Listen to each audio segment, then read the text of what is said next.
you had some kind of, it seemed like quirks when you were playing, one of which was your pregame routine and getting dressed the same way for every game. Explain that. Well, listen, my dad was a big believer that part of being a good athlete was not just practice and not just physically preparing, but to be mentally prepared, whether it be the proper rest the day before, the day of, proper nutrition, proper diet. He really was a big believer that if you didn't have a proper meal the night before, that physically you couldn't be at your best. And so I never changed my routine my entire career, my entire life. And with that comes, you know, you can say it's superstition, you can say it's routine, how you get dressed. And I got dressed the same way all the time. I always got dressed on the right side, my right sock, my right shin pad, my right elbow pad, my right skate. Just, you know, you can say it's superstition, but it was partly routine also.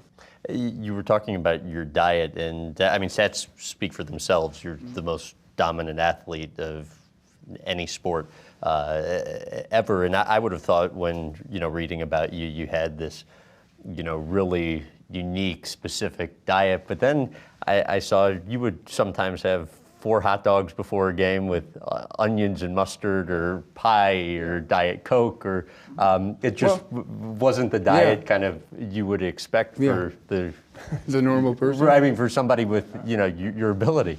Well, first of all, you know, when I played junior hockey, we went to school. We went to school till 3:15, 3:30. So you don't really get a whole lot of time to eat. You race home. At that point in time, for a 7 o'clock or 7:30 game, I was eating steak and potato and all that at 4:30, 5 o'clock before I went to the arena. So when I turned pro at 17, obviously the schedule and the lifestyle is completely different. There's no school. You skate in the morning, you have a light skate to prepare for that night.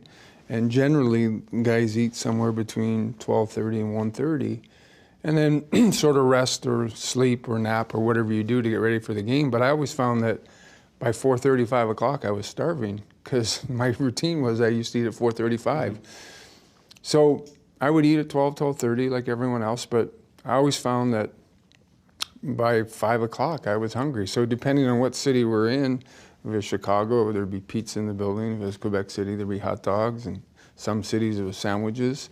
And in those days, we didn't have power bars, and we didn't have Gatorade or Powerade, you know, the energy drinks. And for me, I drank Diet Coke. I found that to be the same sort of stimulation as an energy drink. And we had chocolate bars. We didn't have power bars. So if I had a Snickers or any kind of a chocolate bar, I found that that gave me energy. And sometimes it lasted throughout the game, and then other times I'd be hungry after the first period or the second period, and I'd have a half a sandwich or just something to give me that little bit of energy. And I never changed from the time I was 6. So I think my body, and physically and mentally, I just got so used to it, I had to have it. I understand when you were playing in the NHL, you could tell if the stick was 1/8 of an inch shorter or 1/4 of an ounce off, or the Bauer skate blades were just minimally different. How true is that? No, it's pretty true. It's like, you know, anything else, it becomes second nature to you, because that's your life. I mean, I was in skates as much as I was in probably walking shoes. I was holding a hockey stick as much as I was wearing a toque.